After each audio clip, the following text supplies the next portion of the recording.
Well, thank you very much, Michael, and thank you everybody for coming along this evening. I am in fact going to be speaking on the last week of July, and I'm going to be talking about Oxford and the Pre-Raphaelites, and we will be talking a little bit this evening, obviously, about the Pre-Raphaelite Brotherhood. So some of the paintings are what we might term in scientific terms covalent. There are a couple of Oxford paintings tonight that I mentioned, but I won't cover those in such great detail to spoil my Oxford talk, which covers a number of artists from this period. Some of you did come to my second half of this talk, which I first gave at the Woodstock Museum, looking at the riches of late Victorian art from 1860 through to the Queen's death in 1901. This talk is really about Victorian art as from Victoria's accession to the throne, and the sheer variety that there was, really the good, the bad and the ugly in Victorian art. I'm by no means supportive of all forms of Victorian art. A lot of it is is not as profound as some of the art that of the century before, and yet there are some very great artists within this period.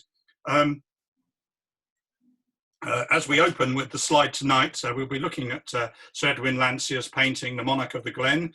I would like to raise a glass of finest Scotch whisky to you tonight with this. This has now gone into the National Collection in Edinburgh, and a very fine painting it is. And I was able to photograph it at very close quarters last year. It's perhaps an image that's so well known that we may not even look at it in quite the way that previously. It's rather like when a painting becomes so popular, we cease to look at it as a painting.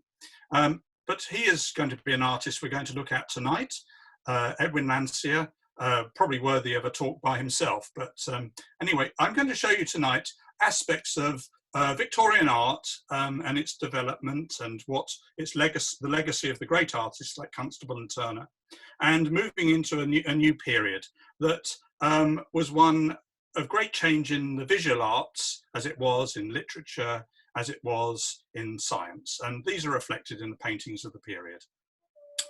So we begin in 1837 with the death of the great British landscape artist, John Constable.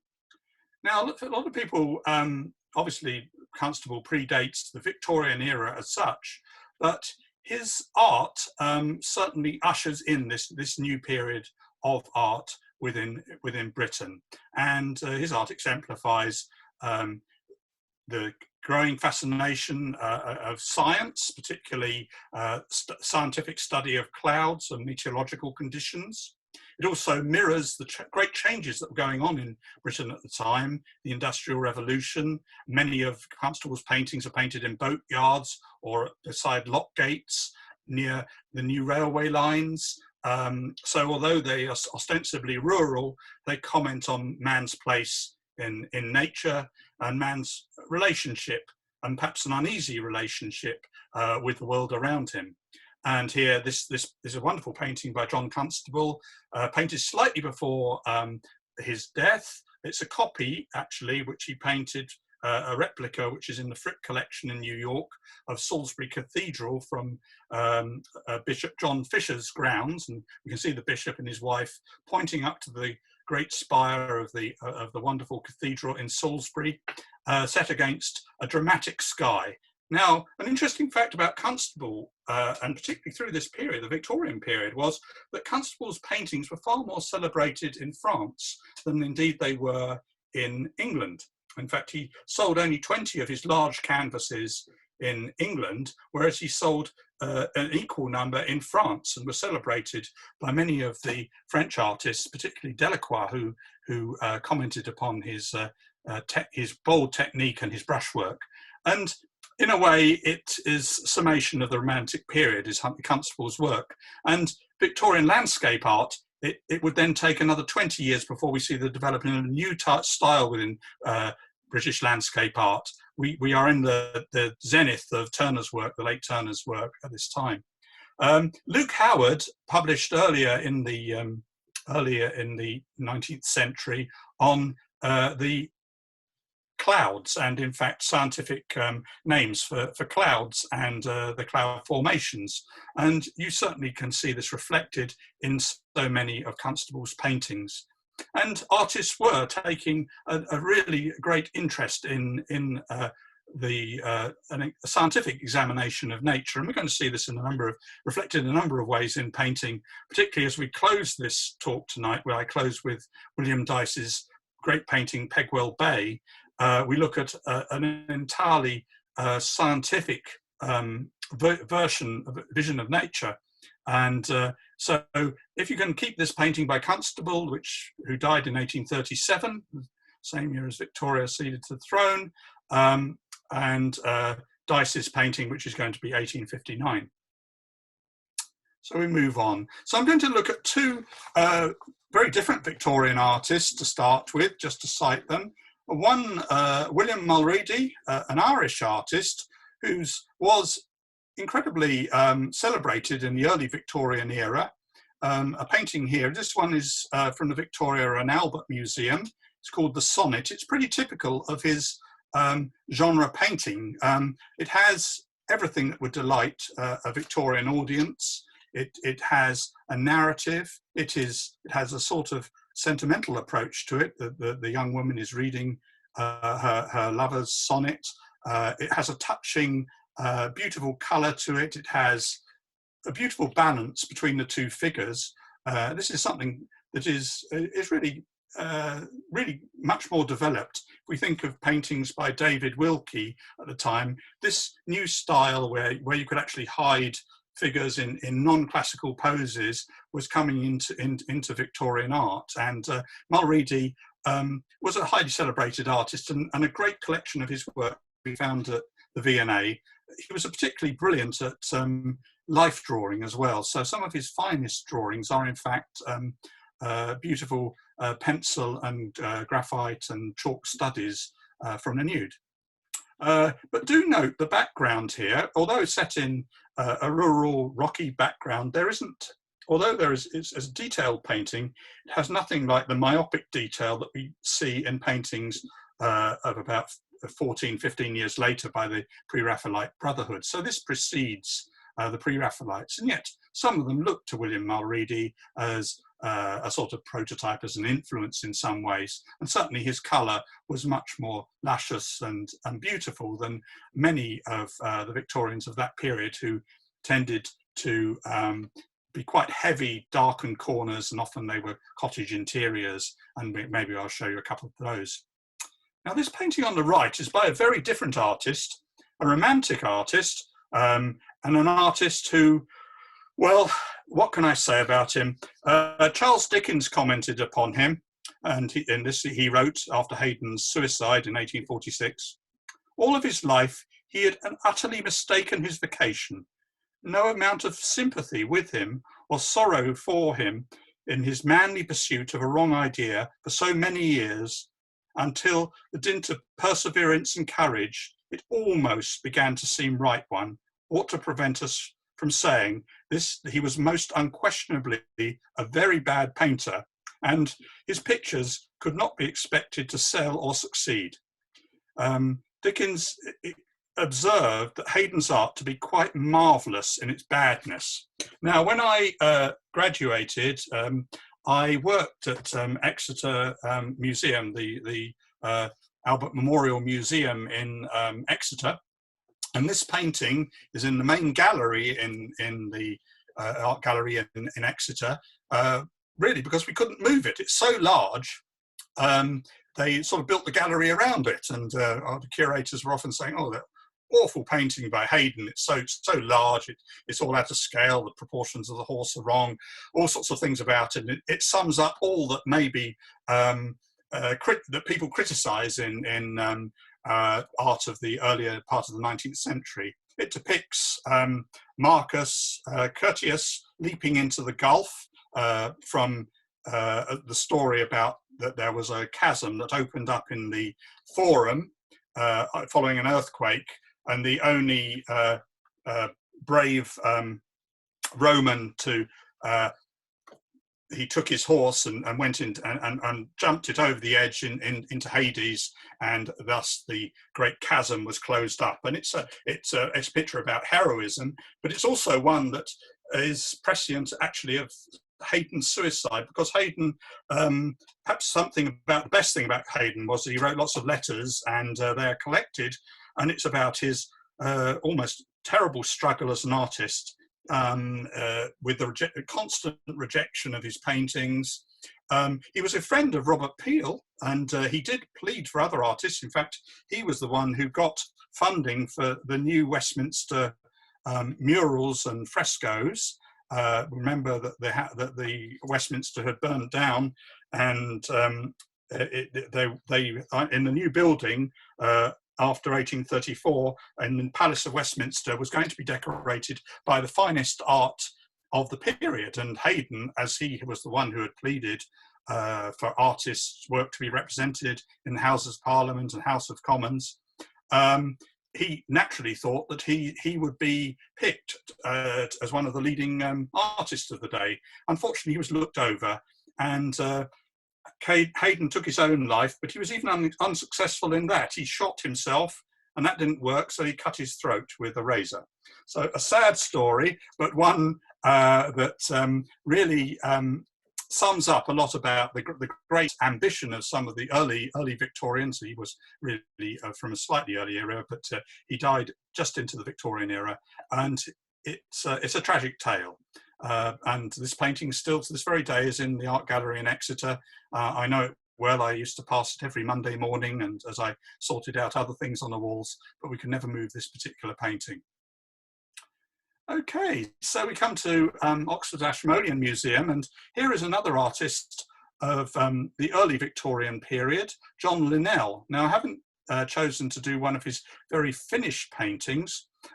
This is a sketch for a painting that is in the Ashmolean Museum of Christ on the road to Emmaus with his two followers around him. I want you to notice, if you can, if you're looking on a reasonably good screen, how similar the watery oil technique in the background is to that of the paintings of Samuel Palmer. And that is because Linnell, along with Samuel Palmer, Calvert, sat at the very feet of William Blake, as William Blake was in the last couple of years of his life and working on his illustrations of to Virgil.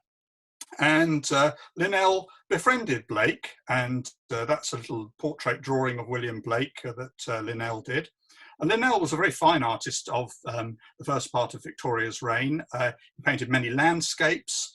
He was very good at also bringing different artists together. So the great Samuel Palmer was in his circle, and to some extent Palmer carried on the tradition of William Blake.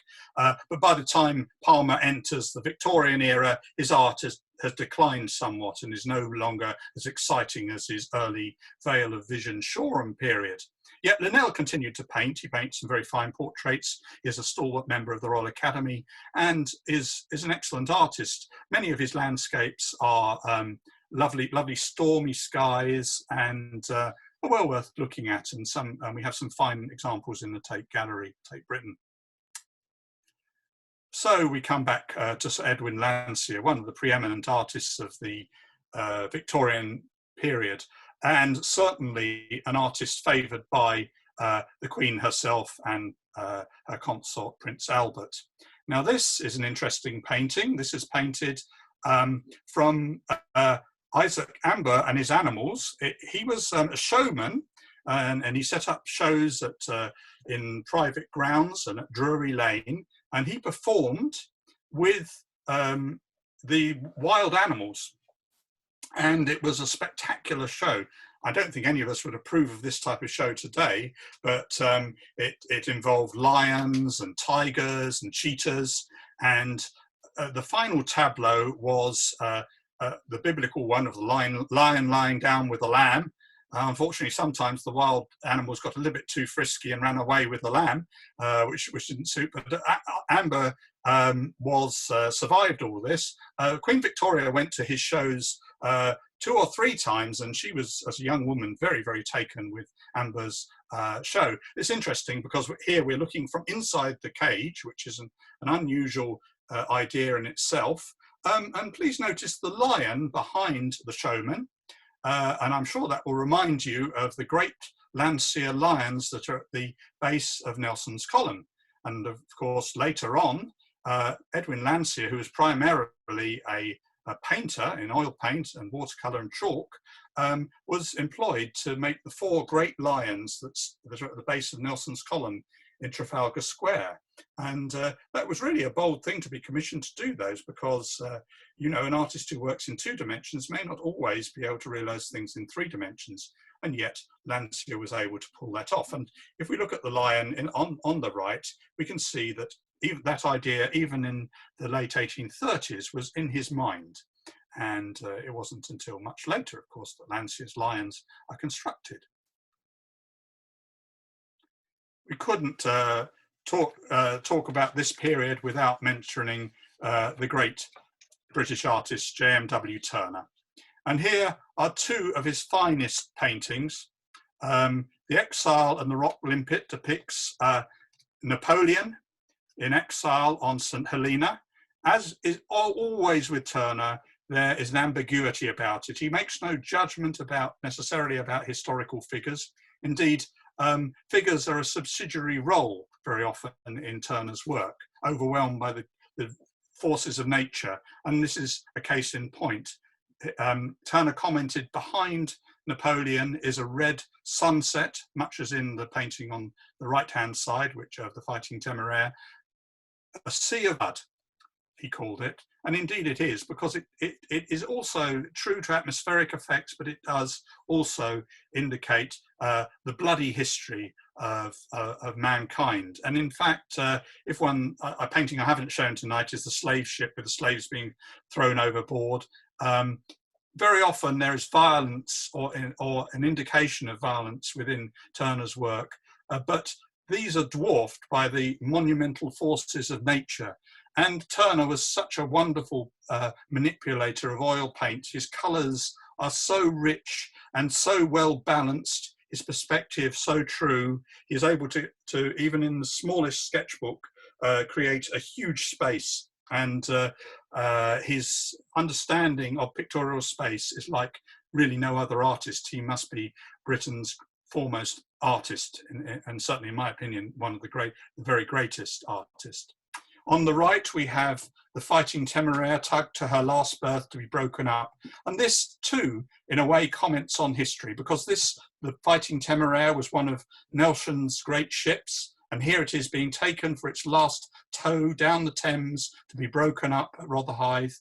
In front of the Temeraire, almost a ghost ship, almost like a skeleton drifting towards the buoy in the foreground, we have a steam tug. Now, this is very, very modern, steam tug pulling the old war-weary ship towards us. And yet, as the sun is setting, Turner is also saying that the sun is setting on England's last glory, their great victories, Napoleonic victories over Napoleon. And yet, now we are entering a new era, and the sun is setting, and the Temeraire is being tugged to be broken up. And there is a sense of pathos, but also an excitement about the world that we are coming into, a world of technology, a world of change. And Turner creates this space beautifully. This is one of the great paintings in the National Gallery. You can stand in front of it, or at least you could, and stand in front of it and linger upon its details, but also on its majesty too. It is a truly amazing piece of painting, and really shows you, although we wouldn't necessarily consider Turner a Victorian in one sense. He died in 1851, the same year as Wellington himself. He certainly is an artist who eclipses the Victorian era and has a lot to say to the Victorian era in many ways. No less so than in this wonderful painting, Rain, Steam and Speed, the Great Western Railway, 1844. We must think how modern this is. He is painting Isambard Cringdon Brunel's wonderful double-span bridge at Maidenhead across the River Thames. And to the right, to the left, we see the Bath Road, which is now the A4. So it is a contrast about the old way of getting out west and the new way, and the train is coming towards us. You won't probably be able to make it out from my slide, but some way in front of the oncoming locomotive is a hare that is outrunning the train, but it won't be for long. Just remember, also Turner's has depicted the 7-foot gauge of the Great Western Railway. Kingdom Brunel had a different gauge to the other railways that were being built at the time. In fact, if we're stuck with Isambard Kingdom Brunel's gauge, we might be able to get trains a lot faster all around the country, but in the end we didn't go for that. As you look at this painting, Rain, Steam and Speed, it comes into focus. It is absolutely marvellous what Turner is able to do here, that shapes of trees and things that are barely indicated certainly coalesce and come into focus. It is not just a mix of just vague colours. Everything is very well judged. I'd like you to contrast that with also John Cook Bourne's engraving of the Kilsby Tunnel in Northamptonshire from the Birmingham Railway and the construction. Again, a very modern image in many ways. And Bourne's images of the construction of the railways are well worth looking at because they are akin to some of Turner's images, and probably Turner was very well aware of Bourne's work. Bourne's work is in monochrome, of course, and not glorious colour like Turner's, but it's still this idea that we are entering a very, very different, a very, very new world and a very exciting one. And Bourne captures that particularly in this wonderful engraving of the tunnel and many other of the views of the building of the Birmingham Railway. And as we enter the Victorian era, we also enter the era of chemical photography. Now, as I often point out, photography wasn't a new invention, i.e. the idea of being able to use trap light in some way to project a photographic image had been with us since the late Renaissance. And yet it was impossible until Fox Talbot in Britain to fix a photograph and Niepce in Paris to fix photographs. But once they could be chemically fixed onto silver bromide plates, artists, of course, leapt upon the idea of being able to fix an image and being able to use it in some way. Now, an artist like William Etty, who was primarily a painter of the human figure, actually painted his self-portrait with the use of a photograph. Because as a portrait painter, you could never actually see yourself from this angle. So people were actually seeing themselves from a different point of view. And we can certainly see between Octavius Hill's photograph and Etty's painting a very direct correspondence here. And yet, of course, Etty brings all the sort of impasto and the colours of a traditional painting to the photograph. He doesn't follow the photograph slavishly in the way a photorealist might these days, but there is certainly this thing. And we must remember that photography plays an enormous part in the development of mid-19th century art, whether it is a move away from the camera and to a more impressionistic type of art, or whether it is to a more myopic view of nature, each equally influenced by the ability to fix a view in a photograph. And indeed, more and more artists take greater and greater chances to use photography in some way, not to directly actually paint from photographs, but to use them as an aid in their development of their concepts. So these are Etty's life paintings. This is what he is better known for. Even though he was a great academician, he continued to attend the life classes right up until the last years of his life. And these nude studies would never have been shown in polite society in Victorian England, and yet they informed his classical painting. And as we can see, that they're very bold and very beautifully painted. And Etty is known for this mix of these great nudes, which was obviously his interest, and classical subjects. So William Etty. At this time too, it was a time of expansion in the British Empire, and many of the artists went out with photographers and engravers to go out and record places. And this is particularly in Egypt. Holman Hunt was certainly not the first artist to go to Egypt, and David Roberts was one of our most celebrated artists of the early Victorian period. And here is Wadi in Mount Sinai, 1839, and there is an engraving of Petra in Jordan. Well, it was Palestine at the time, and this is an example of the sort of engravings that adorned many Victorian homes and portfolios, and they're a very important part of this particular period of Victorian art, and they're often beautifully studied and beautifully drawn, and well worth looking at, particularly because some of them show places that weren't fully excavated. So things like the Great Sphinx of Giza were still pretty much up to its paws or its neck in sand at the time. So they're interesting in that aspect too. Lewis's paintings, John Frederick Lewis, another artist of the period. There's a traditional scene on the left, Highland hospitality. That kind of thing was very prevalent in early Victorian art, particularly following on the tradition of David Wilkie's paintings from earlier in the century. Lewis went on to paint particularly in Spain and also in the Middle East.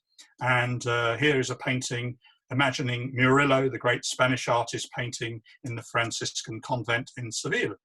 And this is 1838. And the exotic subjects enabled Lewis to experiment, as Victorians did, with new colours. I've talked about this in other talks, about the new colours that were becoming available to artists to work with, particularly the aniline dye colours. Lewis was a great watercolourist, but he didn't use watercolour in a very free way. He mixed it with what we call body colour, so his paintings are more gouache-like than just where we might think Constable had used watercolour, or the later artists like Peter de Wint or Richard Parkes Bonington had used watercolour.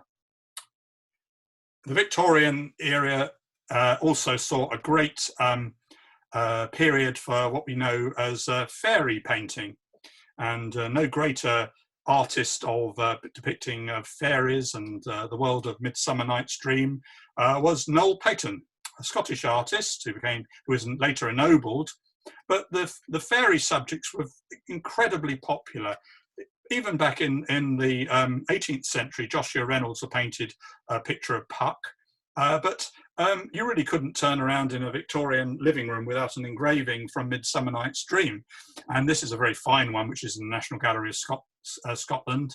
It enabled artists, of course, like Etty, to use a lot of the figures that they had done in their life classes, life rooms, in such a way they could change scale, and they could make these almost like William Blake type swirls of figures, and you could play around with all sorts of things like light and formal qualities, which artists later on didn't need to disguise as something like a fairy painting. And yet they are interesting paintings in themselves, but they're a particular genre that is very important in this period of Victorian painting. And even the great Millais painted his Ferdinand lured by Ariel, also with the fairies and spirits in that. So we can see these things enter into the art. And it looks back to the art, the monumental art of John Flaxman as well, of 50 years before. A very tragic artist of the time was Richard Dadd. Now he, like Roberts, had gone out to the Middle East. He had painted abroad. He had done the Grand Tour, and he is a very highly skilled and wonderful painter. But he had a catastrophic mental breakdown whilst abroad. And then, as the story goes, he back in Britain, he murdered his own father and had to be incarcerated in Bethlehem Hospital for the rest of his life. And yet, even in his mental illness, Richard Dadd continued to paint, and he painted wonderfully. Some will know the painting in the Tate Gallery, the Fairy Fella's Master Stroke, in which he depicts a surrealistic world, looking in among the weeds at the tiny fairy folk who try to crack a nut on the ground. And Dadd painted, didn't have any access to life models anymore, but he did have, he was able to paint his doctors, and he was able to paint various inmates from the asylum that he was in. And he was treated compassionately by his physicians, who were beginning to get great grasp and understanding of mental disorder.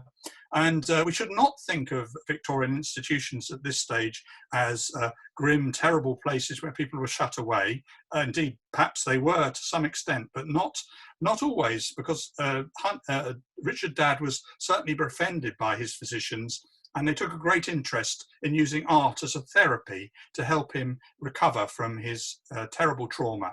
And there's a photograph of Richard Dadd painting one of his fairy paintings. And many of the collection of Richard Dadd's work are in the library at Broadmoor Special Hospital in Berkshire. And I can tell you it's a wonderful collection of art that they own there from people who suffered mental trauma, and fascinating work.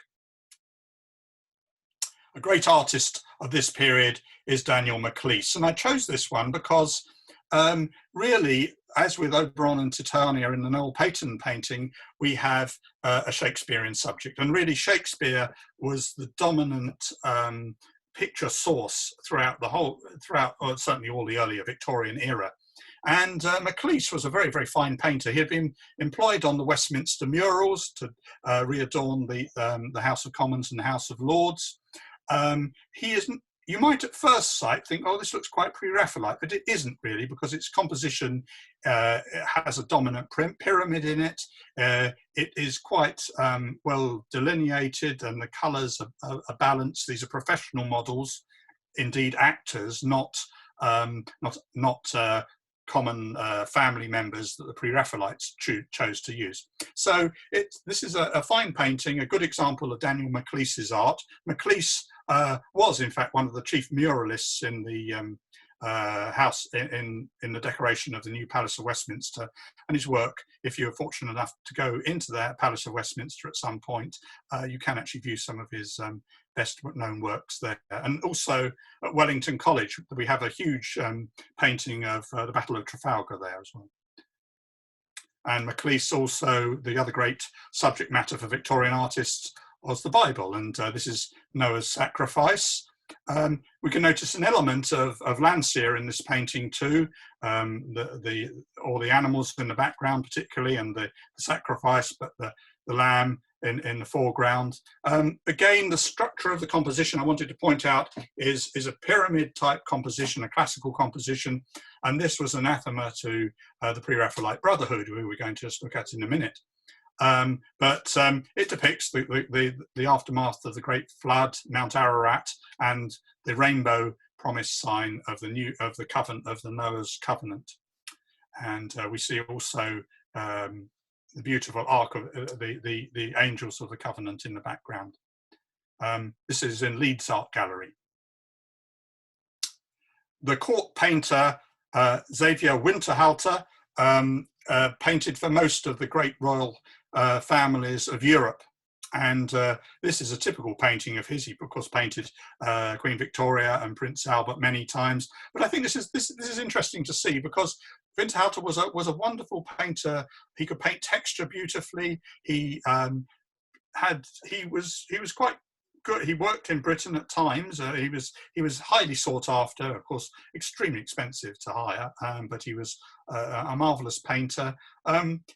Some of you may know the Millais painting Apple Blossom Spring. This was painted 2 years before that, and it shows an interest just in the colour and the young women sitting in a glade. And yet, of course, the background is very un-Pre-Raphaelite. There was nothing Pre-Raphaelite about Winterhalter. It was a very traditional sort of background, but beautifully coloured. And you can see some of his paintings at Windsor Castle, particularly in some of the staterooms. And here we come to the great Sir Edwin Landseer's Monarch of the Glen. To this day, this painting was originally conceived as a triptych to decorate the refreshment rooms at the Palace of Westminster. Landseer didn't much like the idea of that, and so we have this the single painting now. Now the background has been identified as Glencoe, but that isn't actually correct. It was on the Elise family estate, and in the background are known as Landseer's Rocks. It depicts a stag with the morning mist rising, the majestic stag. There is an anthropomorphic element to Landseer's work, and even a sentimental in some of his paintings of dogs and horses, but he could paint wonderfully. He was a superbly gifted draftsman. He was a very highly celebrated artist of this era, and this painting has now come from the Dewar's Whiskey collection into the National Gallery of Scotland. Here is a study for a portrait of Landseer by Sir Francis Grant, who later became the president of the Royal Academy. And of course, Landseer was a celebrated member of the Royal Academy, and his paintings were highly sought after. Landseer's life was quite troubled in many ways, of a scandalous affair with the Duchess of Bedford, but also he was troubled by severe periods of depression and melancholy. And his art often reflects this. In his art, you have very often the struggle of animals against big forces of nature, in a sense similar in a sort of Turneresque manner, but through animals. And indeed, there hasn't been as great a painter of animals since Stubbs as Landseer. This painting is actually allied to the great Stubbs painting, which is in the National Gallery, of Whistle Jacket, which is the painting of the rearing pony, and a similar sheen on the coat of the pony. It's been commented is also on this iconic image from Scotland. And how popular this is in Scotland, it has become rather like the bubbles pair, Millais bubbles, are sort of used commercially, and we know it's on whiskey bottles everywhere all over Scotland, and goodness knows what else. But do look at it. If you get to Scotland, do take a chance to look at this painting. It is a marvellous piece of painting. Another Scottish artist who is of this period is William Dyce. Now, William Dyce trained in Rome under Overbeck and the Nazarene artists. They adopted a Raphaelesque style, that is a very highly delineated style. They abjured all the sort of soft edges in their paintings, often Shakespearean or biblical subjects. Dyce was a devout Christian, so his subjects are very often Christian. This one in the Palace of Westminster is from Arthurian legend, the Vision of Sir Galahad and his company, very fine painting of his to adorn the new Palace of Westminster in London, and a marvellous piece. He also worked on a quasi-fresco technique as well, and this was in the back of the minds of what became the Pre-Raphaelite Brotherhood, that fresco was once again something that was being talked about and had been brought back by the Nazarene artists. And so we come to John Everett Millais' Isabella, painted in 1848 and 1849, when Millais was about 19 years old.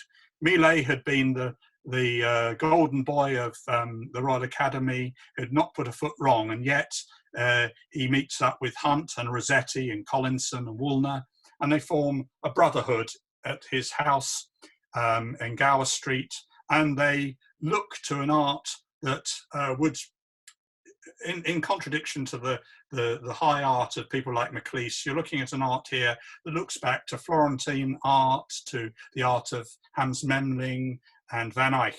And Millais here paints from John Keats's poem, Isabella Pot of Basil. Here we have the jealous brother cracking a nut as he is going to crack the skull of the palmer, and here is Isabella receiving a blood orange. Everything in a Pre-Raphaelite painting is symbolic, so there's nothing here that doesn't suggest something from Keats's poem. And in the background, you can see the pot of basil on the balustrade behind, and there is the love-struck couple there. And in the back, and also we're not using any. Millais did not use professional models here, so the far end of the table we have his Pre-Raphaelite brother Dante Gabriel Rossetti draining his glass in the background. Millais' father is depicted in it, as is John Frederick Stevens. And one could look at this painting for a long time, but in the lower right-hand corner, if you see on Isabella's chair, you see the initials PRB, and this was secret at the time. Nobody knew what this stood for.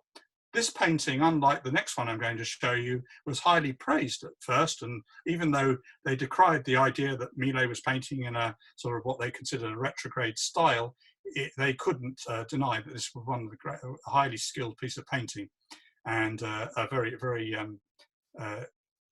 one that challenged so much and brought in an entirely new art movement within England. And here's one of Dante Gabriel Rossetti's paintings.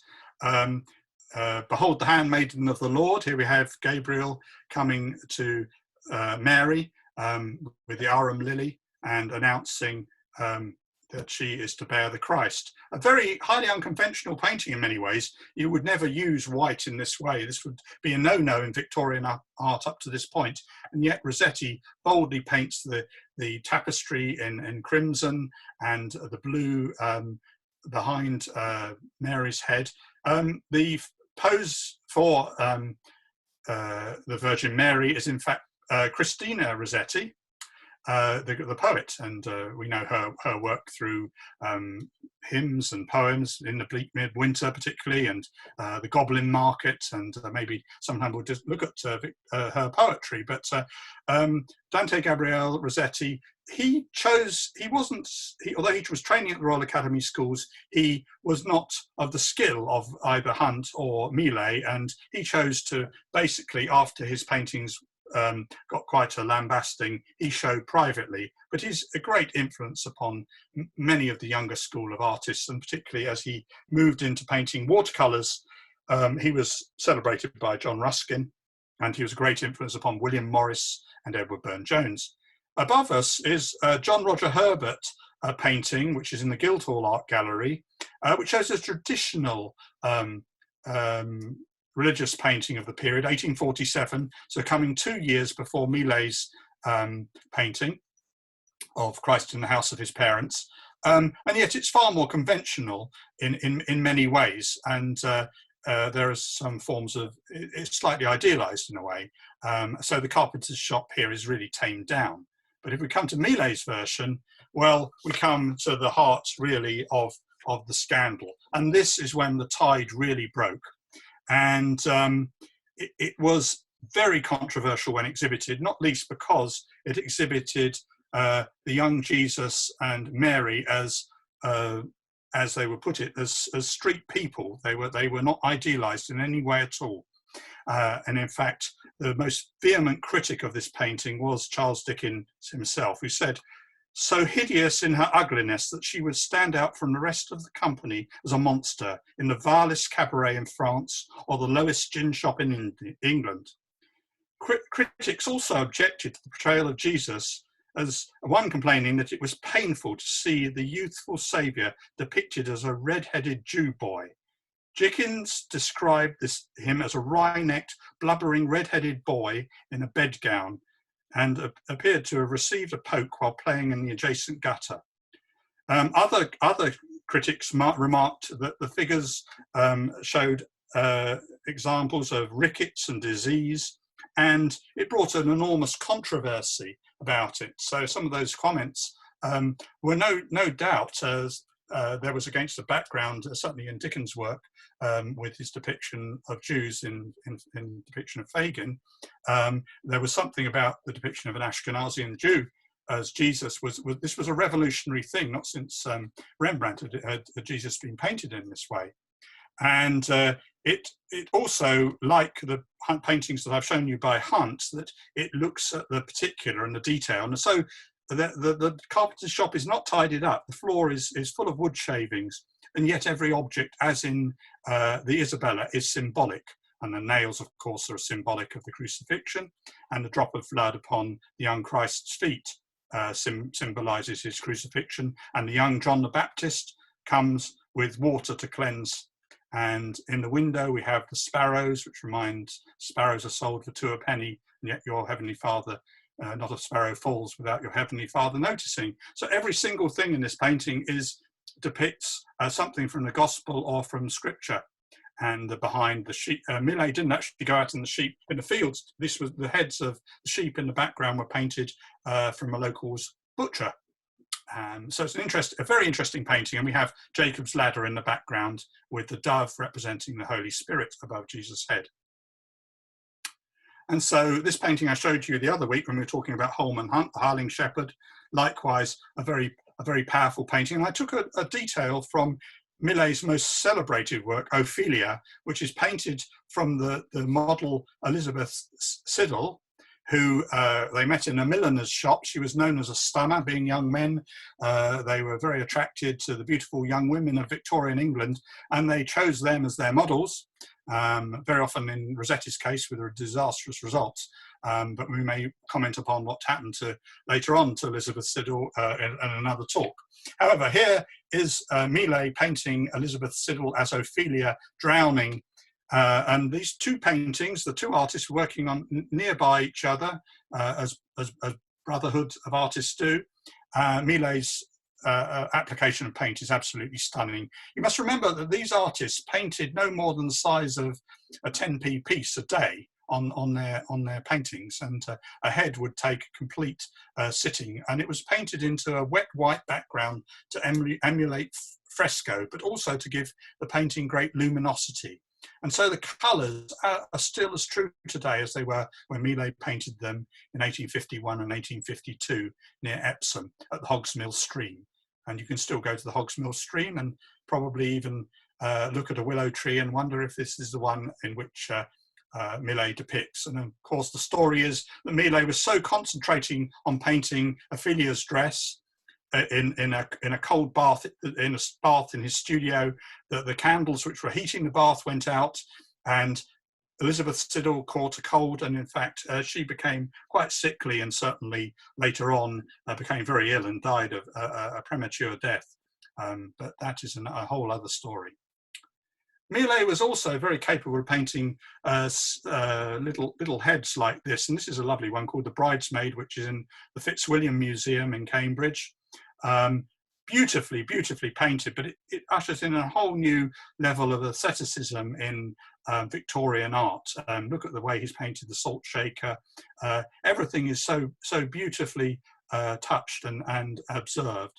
And on the right here is a painting familiar to many who go to the Oxford Ashmolean Museum, Convent Thoughts. The frame itself is designed by John Everett Millais for Charles Alston Collins. Now, Collins wasn't actually a member of the Pre-Raphaelite Brotherhood, although a very great friend of Millais and Hunt. And I'm going to be talking a little bit about him when we talk about Thomas Combe and Oxford and the Pre-Raphaelites. So I won't talk about this painting too much here, other than to say it's an excellent example of early Pre-Raphaelitism in its perfect depiction of natural features, and almost everything is like as if it was under a microscope. No least this painting here of John Ruskin, which now hangs proudly in the Ashmolean Museum. This depicts the great critic of the era we talked about him many times, and we shall be returning to him, his great work on modern painters, his recognition that Turner as a great preeminent British artist, but also his recognition that the young John Everett Millais was indeed the other side of the coin, that Millais' work was the detail that Turner lacked, and Millais had the observation of the particular, whereas Turner was of the general. And here Millais paints Ruskin standing on an outcrop of rock at Briggo Turk, at a place called Genfinglas. And I've actually stood on this rock near Callander in Scotland, and you go to this place and it's exactly as it is in the painting. There's no doubt about it. You can pick out even every strata, so accurate is Millais. It's the Nice rock, which is an important study for Ruskin. Ruskin was very concerned with geology and encouraged artists to study geology, and this was all part of his thesis in Modern Painters, that we were to go to nature with a singleness of heart and select nothing and reject nothing, but let nature teach you. And so here we have Ruskin standing on the rock, and the background to this, of course, is the burgeoning love affair between John Everett Millais and Effie Ruskin, the unconsummated marriage, and eventually the Millais and Effie eloping and the dissolution of the marriage, and Millais finally marrying Effie in 1855. But the painting is, even though it was carried out under these circumstances, is a marvellous piece of pre-Raphaelite painting, and one that really bears very, very close scrutiny. It was painted under these conditions. If you look on the right, anyone who's been to Scotland in the summer will know that, as beautiful as Scotland is, the midges can be dreadful, and particularly around the streams. And this is a little illustration that Millais did of his time up in Scotland, him and his brother drawing, and they look like a couple of gangsters there with their pipes, smoking. Perhaps I wish that Millais hadn't smoked so much. He might have lived a little longer. But there we are. That's part of his cartoons, and the cartoons also really comment upon his love affair with Effie as well. And so they're wonderful. There's a little book called Rainy Days at Brigger Turk, and it's a wonderful book, and it does show a Victorian sense of humour as well, and a lighter side to all this. Now, we know, as I've talked about Holman Hunt before, but Hunt took things to great extremes, and by 1853 he set out to Palestine to paint authentic backgrounds to his chosen biblical subjects, and no more so than this painting, The Scapegoat, which wasn't in fact completed until 1856, but it was painted on the shores of the Dead Sea, probably at the site of where, looking towards the cross to the mountains of Moab, and a comment also upon Sodom and Gomorrah, the destruction of Sodom and Gomorrah. But it's like a Landseer painting in one sense, that it's has a sort of anthropomorphic sense to it, that we're looking at a goat, but rather like the Van Eyck, the Adoration of the Lamb, we're also looking at a type and commenting upon Christ's sacrifice and the being as a scapegoat. So the skein of wool depicts the Levitical passage where the scapegoat is sent out to bear the sins of sent out into the wilderness to bear the sins of the people. And so we see the skeleton behind us of a camel in the brackish waters of the Dead Sea. Hunt painted this. He almost sort of relished great challenges in painting, and he later on he was photographed for his wonderful book Pre-Raphaelitism and the Pre-Raphaelite Brotherhood, with him in his garden at Sonning with a rifle underneath his arm, because this was a notorious area of bandits as well, and it was a difficult place. Part of the reason he painted the scapegoat was that he couldn't persuade many Muslim people or Jewish people to pose, because there's a strict, many were strictly forbidden from appearing in something that was representational, which meant making of a graven image, which is breaking of the commandment. An artist of this period who we couldn't go through this period without mentioning Ford Madox Brown, who, like Dyce, trained under the Nazarene artists in Rome. He was slightly older than the other Pre-Raphaelites, and yet he adopted a Pre-Raphaelite style. This is Geoffrey Chaucer and John of Gaunt. And of note here is particularly the way it rather like the Westminster murals. It's all in a Gothicized lunettes and frames. And this was a painting which Madox Brown toyed with over a number of years. And this is rather like Holman Hunt. He would retouch paintings and rework paintings. So some paintings can carry over 4 or 5 years and would go back to them. And someone like Holman Hunt would even go back to paintings 10 or 20 years later to rework areas he thought he could improve upon. Ford Madox Brown's most famous painting is his painting Work, and I've photographed on the right there the site is at Hampstead where the painting was painted, as it is today, and you can still stand there, and it depicts many different social types. It's a social commentary of a painting. It echoes Thomas Carlyle's writings, and we're looking at Irish navvies digging a sewer.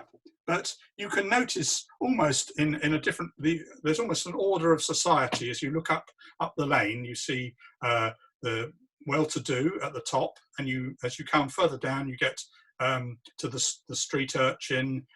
We have the gypsy girl, and we have the nobility of labour, and we have there in the background, up Hampstead High Road, we have people with election placards and election posters on the wall, and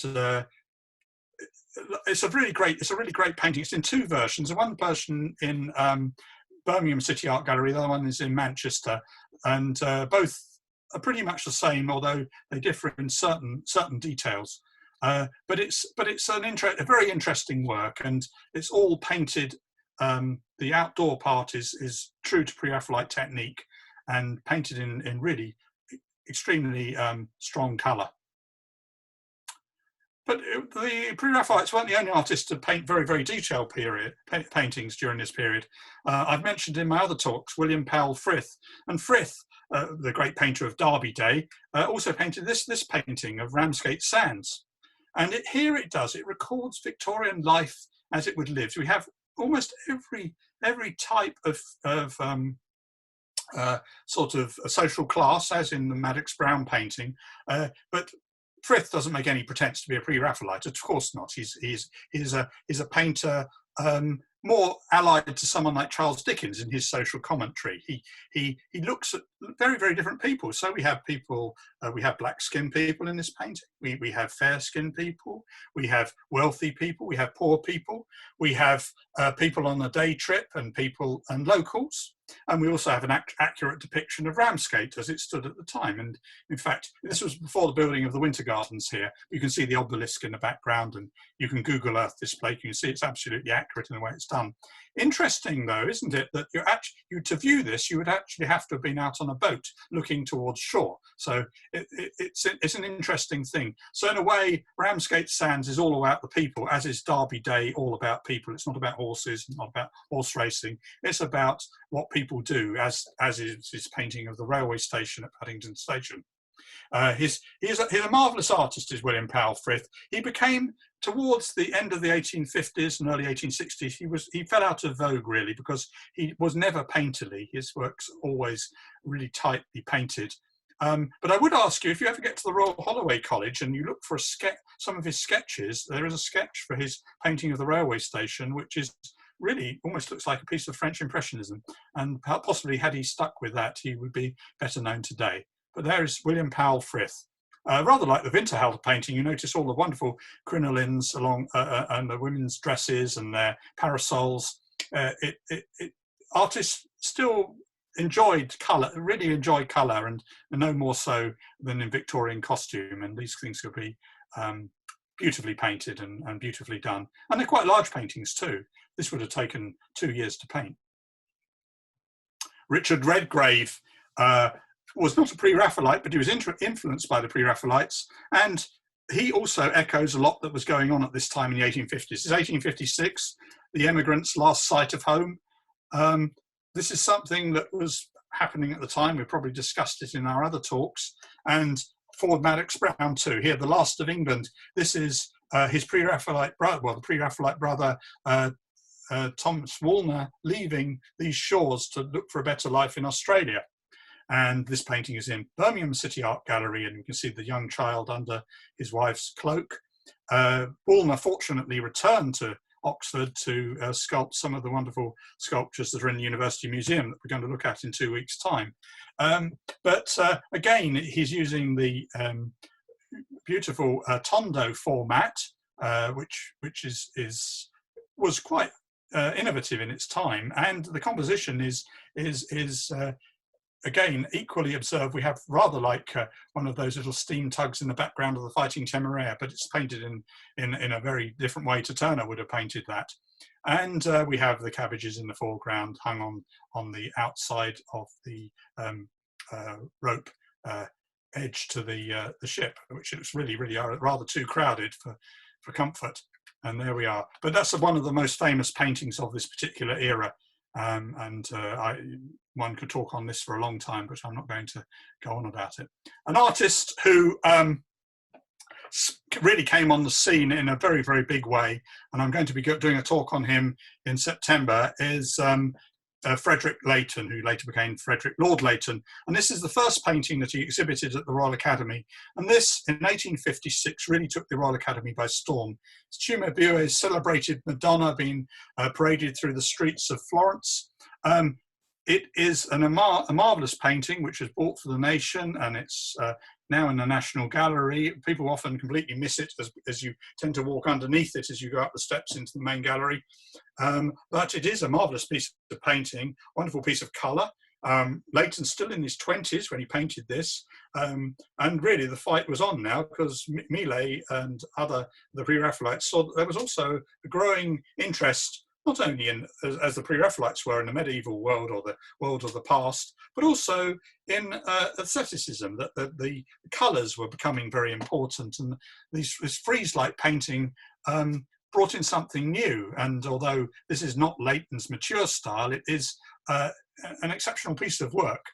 And you can see the poet Dante in the far right-hand corner. And Leighton was a wonderful draftsman. He drew each of these individually. Very often they're based on classical poses as well.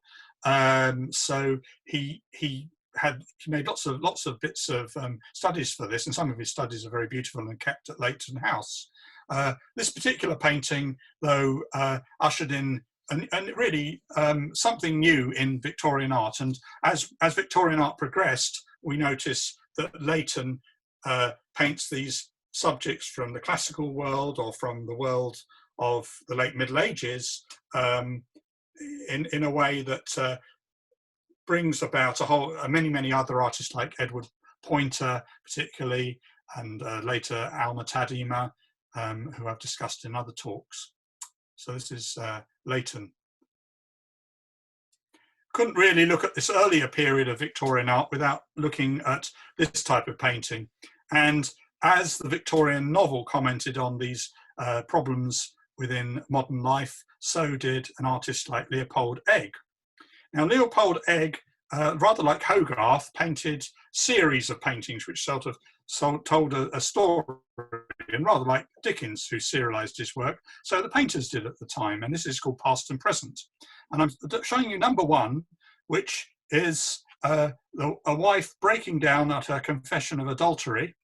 And rather like Holman Hunt's Awakening Conscience, all the details within the room suggest what has happened. The torn up letter, the distraught husband there with his top hat on the table. We notice the apple, which indicates the fall of Eve from the Garden of Eden. And if you look up on the left-hand side of the painting, you can see the expulsion from Eden. If you notice in the mirror, similar to Holman Hunt's Awakening Conscience, we notice there's an open door. And this open door is where, indeed, this poor woman is forced to leave the home because of the scandal. And the painting on the wall on the other side is Clarkson's Stanfield Abandoned, a shipwreck, which just adds to the pathos of the scene, really. And the two children, though not fully aware of what has gone on, of course, are playing cards, and it's a game of chance. And the series continued, and of course, sadly, the woman ends up under an arch by the River Thames, similar to the G.F. Watts painting I showed you the other week.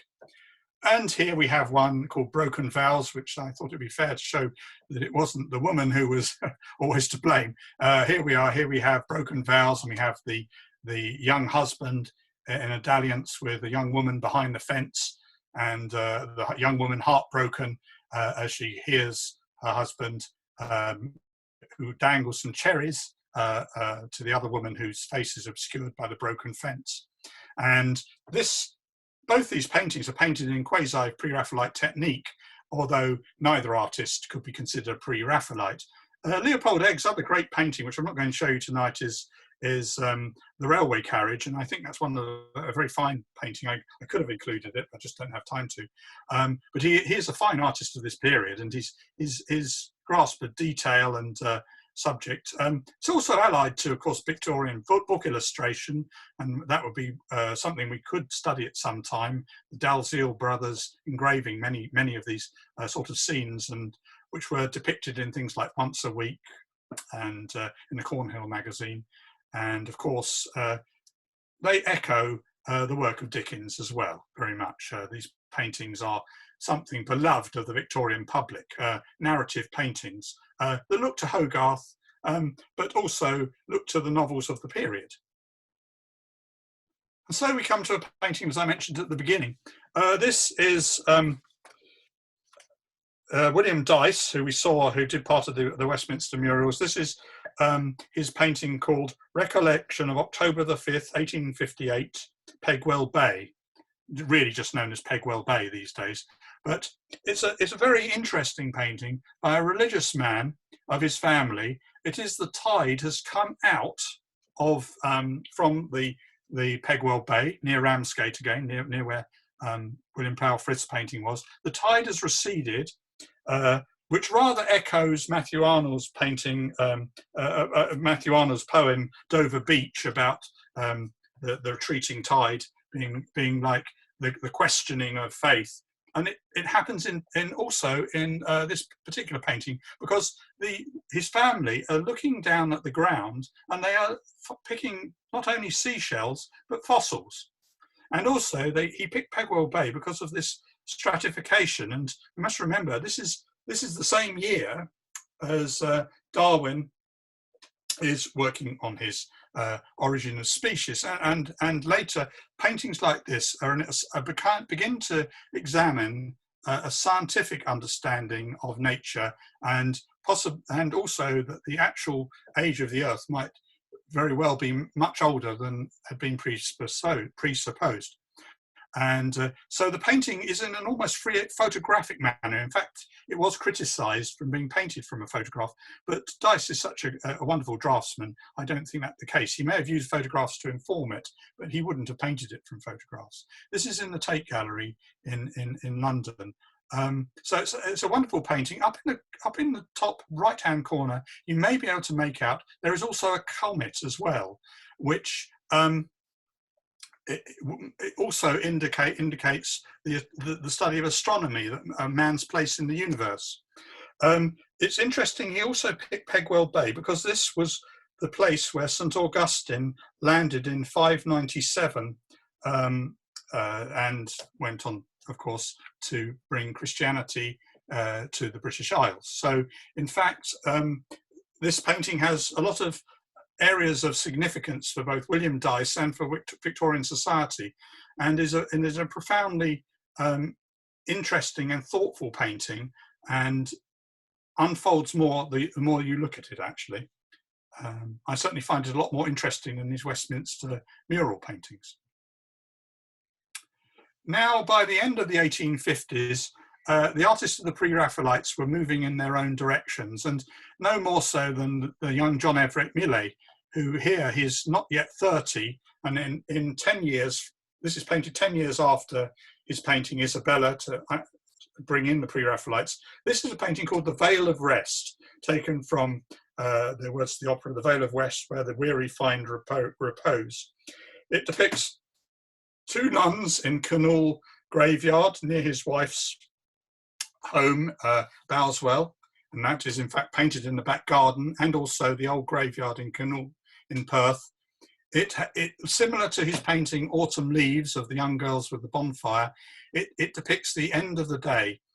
It is also painted, I would point out, although it doesn't look a broad technique, it is much more broadly painted than is Isabella or the John Ruskin portrait. It also is ambiguous in its subject matter. In one sense, it is about death. It is about that look of the nun towards us with the rosary. It is about the cloud in the background, which echoes a Scottish legend about a coffin-shaped cloud being a premonition of death. And yet its inspiration were the glorious sunsets of autumn that Millais was seeing when he was up in Perthshire. And so he actually painted the background in over 2 nights of good sunsets, and he couldn't have done that as a younger Pre-Raphaelite because it would have taken him too long. But here, this painting, painted in Perth, is an amazing piece of painting.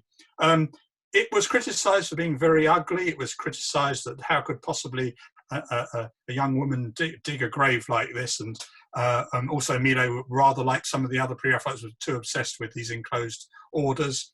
there were still criticisms of this work, and yet it ushers in what becomes very, very important in Europe, and that is European symbolist painting. And many symbolist artists look to a painting like this, which is ambiguous, which is redolent of death, of human life, may echo music, and yet it can't be quite defined in some way. It brings in something new.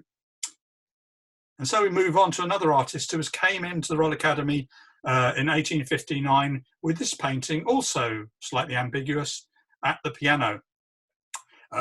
Whistler, an American artist who come to settle in London, painted paintings which often echo music. His subjects are often called nocturnes or arrangements, echoing music, and they bring in this new theory of art for art's sake, which became so important in the 1860s and 1870s, that a painting didn't have to have a narrative as such. It could just be about beautiful colours, or just about a simple, a beautiful coloured dress against a nice background.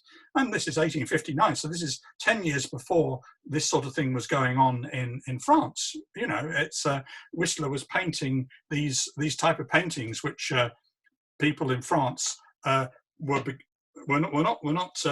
Impressionism had not yet fully begun, and yet we have this Whistler using colour in this very adventurous way, and in the Royal Academy. And I close tonight with Millais' Eve of St Agnes, again based on the Keats poem.